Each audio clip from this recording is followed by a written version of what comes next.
When you hear the term African architecture, what image comes to mind?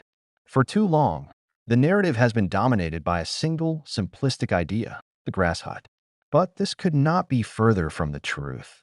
The architectural legacy of the African continent is one of staggering diversity, profound technological innovation, and deep spiritual meaning. We're talking about multi-story stone citadels built without mortar, colossal mosques sculpted from earth that are replastered by an entire city, and dwellings so perfectly tuned to their climate that they require zero energy for heating or cooling. This is a story of architecture not as the imposed style, but as an organic extension of the land, the climate, and the community.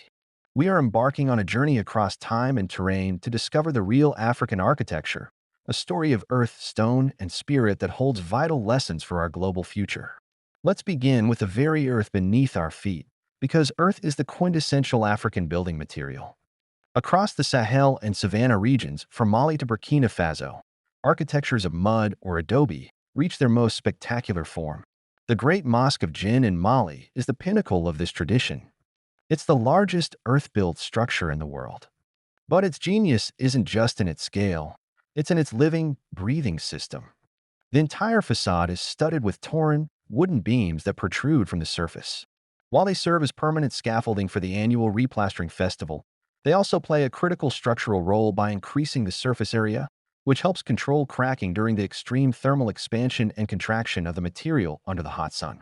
The building is a climate machine, with its thick walls providing immense thermal mass, keeping the interior cool during the day and warm at night. A pro tip from ancient builders is the composition of the plaster, which often includes rice husks or shea butter to improve its water resistance and durability against the seasonal rains. This is not primitive construction, it's a highly evolved material science. But Africa's architectural legacy is not only about earth, it's also about stone. In southern Africa, the ruins of Great Zimbabwe stand as a testament to a powerful medieval kingdom. This was a city of stone, built entirely without mortar, using a technique called dry stone walling. The builders carefully selected and shaped granite blocks to fit together perfectly, creating walls that have endured for centuries. The most famous structure is the Great Enclosure, with its monumental, curved walls over 30 feet high. The architectural sophistication here is breathtaking. The walls are not just piles of rock. They show sophisticated features like chevron and herringbone patterns and were built with a slight batter, meaning they taper inward as they rise, giving them incredible stability. The complex layout, with its narrow passageways and concentric walls, suggests a highly stratified society and a site of great spiritual and political power. This was urban planning on a grand scale, a far cry from any notion of simplistic structures. Moving to North and East Africa, we find architectures shaped by different climates and cultures. The Nubian vault technique, originating in ancient Egypt, is a revolutionary way to build roofs. Instead of using wooden formwork, which is scarce in desert regions, builders construct a vault by laying mud bricks against a gable wall at each end, using a skilled technique where each brick is slightly angled and supported by the previous one until the keystone is placed. This creates a strong, durable, and beautiful roof that is perfectly suited to the dry climate. Further south, in Ethiopia, we find the remarkable rock-hewn churches of Lalibela. These are not built, but sculpted. In the 12th century, builders carved 11 entire churches, complete with doors, windows, and interior columns, directly down into the solid volcanic rock. This represents one of the most audacious and literally monumental architectural endeavors in human history, a fusion of extreme engineering and deep faith. Now, how do these ancient principles translate to the present? A new generation of African architects, like Debito Francis Corre and David Adjaye, are brilliantly reinterpreting these vernacular traditions for a global context. Corre, from Burkina Faso, is a master of passive climate control.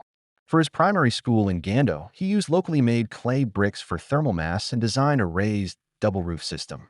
The primary roof is made of clay tile, but it's separated from an inner metal ceiling.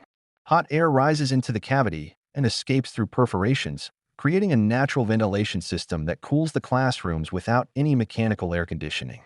This is a direct, intelligent evolution of the thermal mass and ventilation principles found in the Great Mosque of Djinn.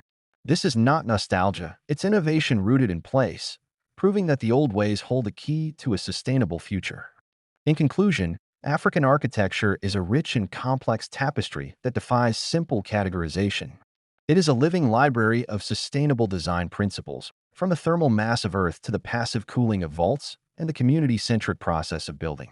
It teaches us that true sustainability is not a new technology, but often an ancient wisdom, that architecture is at its best when it emerges from a dialogue with the land, and that beauty is found in forms that are both functional and deeply meaningful. By looking at and learning from African architecture, we don't just understand a continent's past, we find inspiration for the future of building everywhere. As a final note on cultural context and preservation, it's vital to acknowledge that many of these architectural traditions are living cultures, not frozen relics.